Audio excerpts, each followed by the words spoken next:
बीच में कम्युनिकेशन मुझे लग रहा है नेटवर्क की प्रॉब्लम आ रही है बार बार।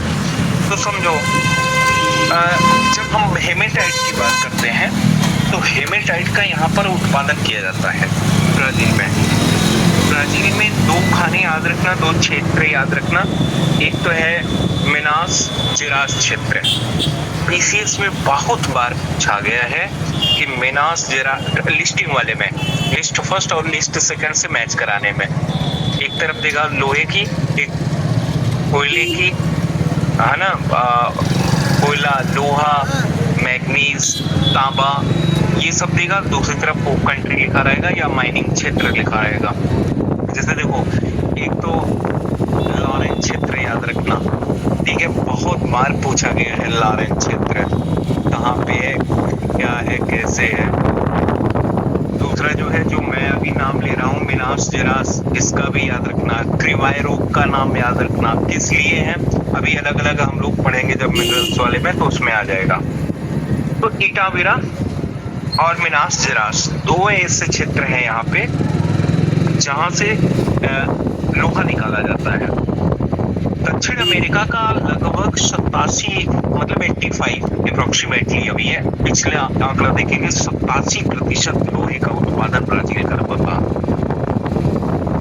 मतलब अगर ऐसे कह लें कि निर्यात की अगर बात की जाए निकालने की, तो वो 85% प्लस जा रहा है ब्राजील प्रोडक्शन के मामले में साउथ अमेरिकन कॉन्टिनेंट पे।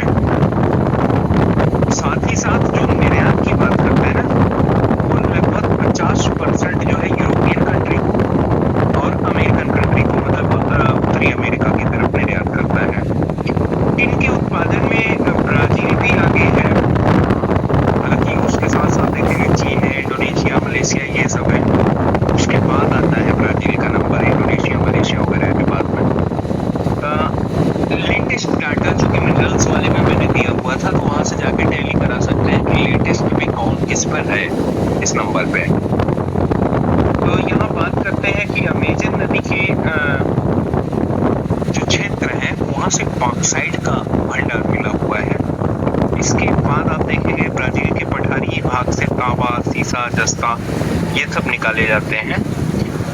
सबसे बड़ी इम्पोर्टेंट चीज तो ये है कि जहाँ पे वेनेजुएला वगैरह में प्राकृतिक गैस है या अर्जेंटीना में है, लेकिन वहीं पर ब्राजील में कोई भी नेचुरल गैस के भंडार नहीं है। पेट्रोलियम या नेचुरल गैस ब्राजील में नहीं पाए जाते हैं। हाँ, ये अलग की चीज है कि गैस गन्ने से गैसोहाल तैयार करके ब्राजील अपने जितने भी वाहन हैं उस भी लगभग 50% जरूरत पूरी कर ले रहा। अभी तो 80% टारगेट अचीव किए हुए हैं वो। तो ये रही खनिज की बात। दूसरे नंबर पर आते हैं, हम लोगों ने बात किया हुआ था कि मुलेटो वगैरह के बारे में बात किया था इसकी पहले वाली क्लास में, लेकिन फिर से देख लो यहाँ पे पीपल्स क्या है, निवासी कैसे कैसे ब्राजील में रहते हैं। तो हम लोगों ने पहले यहाँ पे देखा हुआ था कि यहीं पर यूरोपियंस आए और यूरोपियंस के आने के बाद यहाँ की जो रेसेस हैं, जातियां हैं, लगभग यहाँ पे रेड इंडियंस जो मूल लोग थे वो तो रहते ही हैं, साथ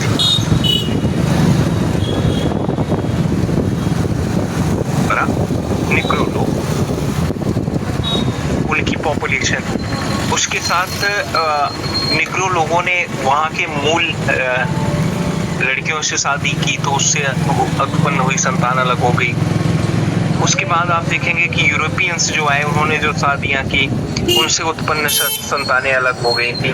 तो हम लोगों ने इसके पहले बात किया हुआ था कि जब भी हम पूरे दक्षिण अमेरिका की बात करते हैं तो उसमें मेस्टीजो एक आता है। मेस्टीजो मतलब ऐसी संतान जो यूरोपियंस ने वहां के रेड इंडियंस से शादी करके उत्पन्न की हुई थी, उनको